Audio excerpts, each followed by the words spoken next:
প্রার্থীর নাম হচ্ছে নুনু ধর।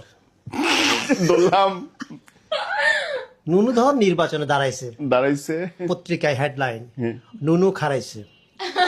এইটা দেখা তো নুনু সেই খেপে গেল, পত্রিকা অফিসে ফোন দিয়ে সেই গালাগালি। পরের দিন হেডলাইন, নুনু গরম হয়েছে।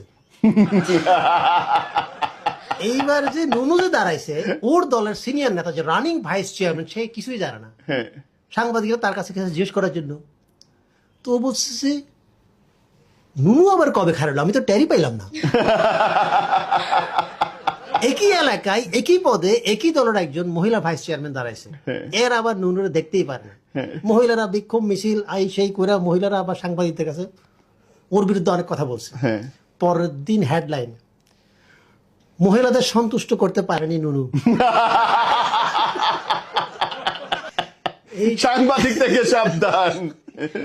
এইটা দেখে তো মহিলা কাছে খেপা খেপা। সাংবাদিকদের দেখেন এটা কি করলেন, দলের মধ্যে গ্রুপিং লাগাই দিলেন, তার সাথে তো আমার ব্যক্তিগত কোনো রেশারেশি নাই। না, হেডলাইন চেঞ্জ করেন। কি পরের দিন হেডলাইন, নুনু তো সন্তুষ্ট মহিলা, মহিলা চেয়ারম্যান প্রার্থী নুনু তো সন্তুষ্ট। এখন দেখা গেছে কি এটা লিয়ে আরেক গেঞ্জাম লেগে গেছে। দেখা গেছে দুজনের মধ্যে তো গ্রুপিং চলতেছে, দলের থেকে একটা বড় নেতাকে পাঠানো হয়েছে এই ঝামেলা মিটমাট করার জন্য। যে আসছে তার নাম হচ্ছে কালীধর।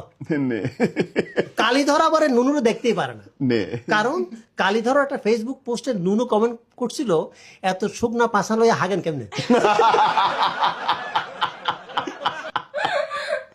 ये गोदा उठा ले मुझसे।